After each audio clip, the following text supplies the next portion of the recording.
Here is Nintendo Power. This is issue 20, also what they call volume 20. It retailed for $350 US and $450 Canadian. Looks like the cover is over Mega Man 3. That's the main feature in this magazine. Now, it's been a while since I've actually looked through these old classic Nintendo Power, so I'm looking through these for the first time in some cases, 10 or more years, so it's exciting. This came out in late 1990. We're going to feature monster features, Deja Vu, The Immortal, and more, plus poster. So you got Mega Man on the cover. It's pretty cool. And on the back, you got advertising hot buttons. So these are different items you can get at the store. Really cool. Look at that retro Punch-Out hat. Awesome. Zelda. We got Frisbee. I'm not quite sure. You got a lunchbox. Remember when those lunch boxes were awesome? You got the action pad, Super Mario Bros. 3, which is still one of my favorite games of all time. And of course Zelda. It's fitting with the new Zelda recently coming out for 3DS. So let's take a closer. This is a source of news and strategies straight from the pros. So I'm excited. Because they're back in the day when they actually did reviews. They actually did strategies and showed you how it helped you through a game rather than necessarily doing reviews like they do in gaming magazines today. So if you're interested in purchasing Nintendo Power, they have this thing right here. You can subscribe here, and let's see, how much is an issue? You can do backlogs. You can order backlogs. It's pretty cool. So back catalogs. Here is the table of contents. You have Game Boy featured, Mega Man 3, The Immortal, Deja Vu, Gremlins 2. You get the players' forums, tips from the pros, special reports. Here's the players' polls. This is where people actually can write in and talk about Game Boy. Here's people in Russia talking about how they love Nintendo. This is Video Spotlight. So I'm president of the club. Goes to NESA. Our motto is "That was easy." So it's Nintendo Club. That's pretty cool. Look, they have like the power pad in the background. That's pretty cool. Nice illustration of Luigi. Mega Man 3. Classic Mega Man for sure. Both up to this point, Mega Man 1 and Mega Man 2 were very successful for Capcom. And I love the illustrations they put in these scenes. I mean, that's just something you don't get in today's issues of Nintendo Power or any gaming magazine nowadays, to be honest with you. Then it shows you snapshots of each screen, each level, each different stage, the bosses, the enemies. You got Shadow Man, Top Man, Spark Man, Snake Man. I remember Snake Man being really hard. It's been a long time since I played Mega Man 3. Gemini Man, Needle Man, Gamester Man, I'm just joking. Metal Man, Quick Man, Doc Robot, Wood Man. He's always happy to see you. He's sporting a Woody. Doc Robot, Bubble Man. So I mean, look at this. Keeps going on. This is like just a strategy guide for Mega Man 3. This is something that's really cool. Why your game packs never forget. Tells you about ROMs, I guess, saving data and all that, how it works.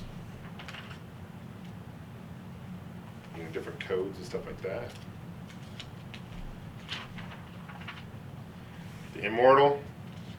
Can't say I've played this. It's like an RPG, top-down looking, almost like a Gauntlet style. Never actually played it. It looks really cool though. It's got kind of a three-dimensional look to it. If you guys have played this, let me know what you guys think about it. Again, it goes to different levels. Really cool. Almost like a Dungeons and Dragons kind of style game. Classic information. This is bonus stage. This is kind of information about different top secrets. So Invisible Man, this is Final Fantasy, different tips about where to go. Cheat codes, kind of stuff like that. I remember I got the Konami code initially for Contra through Nintendo Power. Deja Vu. Again, a game I haven't played in a while. But it's a game I see at retail stores even today, used retail stores, so it's very common, but almost like a Dick Tracy style game looks like. Here's the poster. Oh, this is awesome, man. Simpsons, Bart versus the Space Mutants. How awesome is that? That's really cool. I love that game. That was ported to the Genesis, Game Gear, Nintendo obviously, but Gremlins 2. I love the Gremlins movies for sure. And this was by Sunsoft, I think. It was a really fun game. I had it for the Game Boy as well. Good port, but super challenging. Sunsoft made some really great games for both Nintendo and Game Boy back in the day, and I think they made some Genesis games as well, and Super Nintendo games. But good graphics. Really did a real good job of the graphics. You can see Gizmo. Going through the air ducts, different levels, different strategies, you know, talks about the enemies. Gremlins used to scare me as a kid though, watching it younger, you know. Okay, you got the Game Boy feature, you got Dragon's Lair, which is nothing like the arcade, it's more of a side scroller. You got F1 Race, Super Scrabble. F1 Race is so new that they don't even have a logo for it at this point. These are kind of sneak peeks. Dragon's Lair talks about the arcade, but yeah, this is more of a side scroller. Same with the Nintendo port.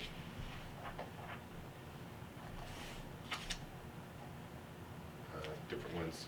Mercenary Force, Super Scrabble, F1 Race. This was cool because I think this came with a 4-player tap. I remember having playing this, and it came with a 4-player tap back in the day. That was really neat.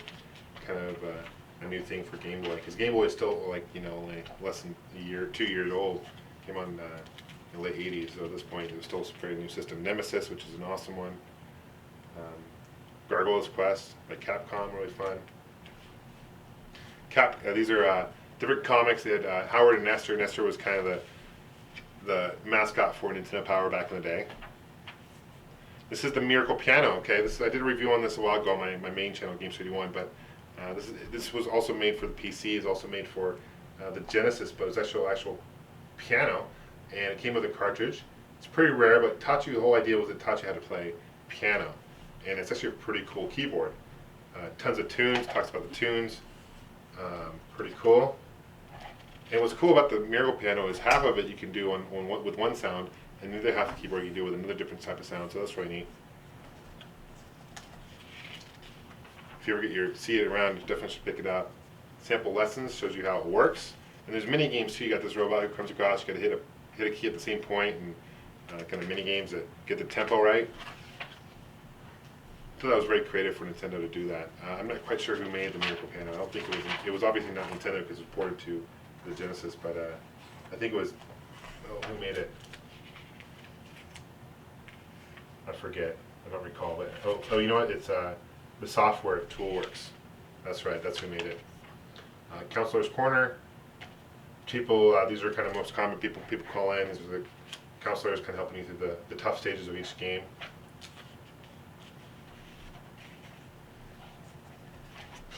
Players pool contests.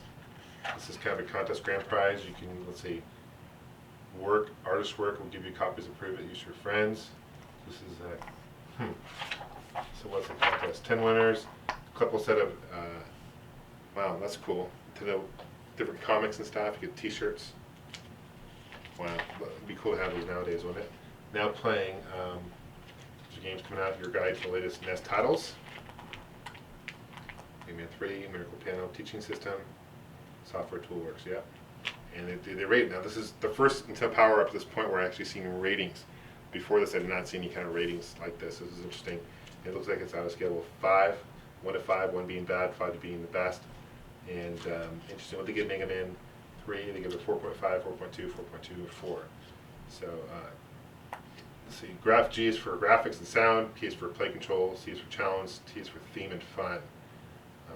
You know, Mega Man 3 was definitely challenging. And they called it a sci-fi adventure. It's kind of interesting category to put the Mega Man series in. I definitely call it adventure, but I don't know. Maybe, I don't know.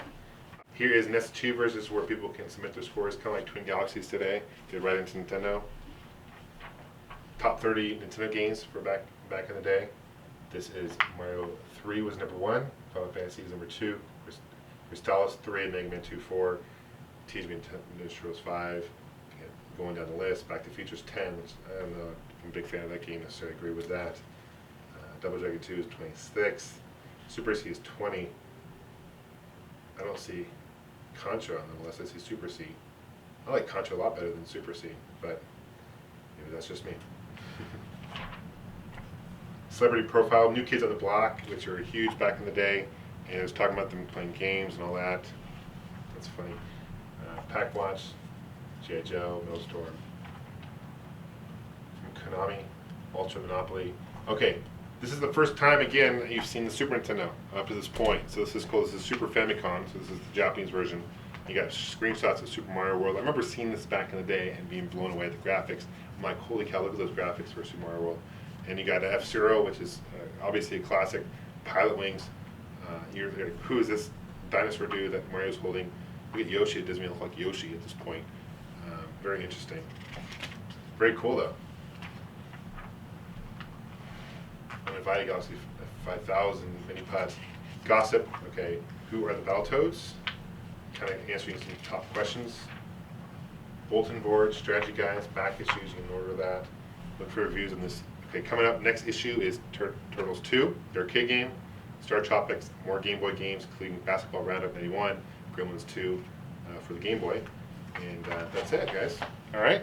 Thanks for watching. We'll see you soon. Take care. Bye-bye.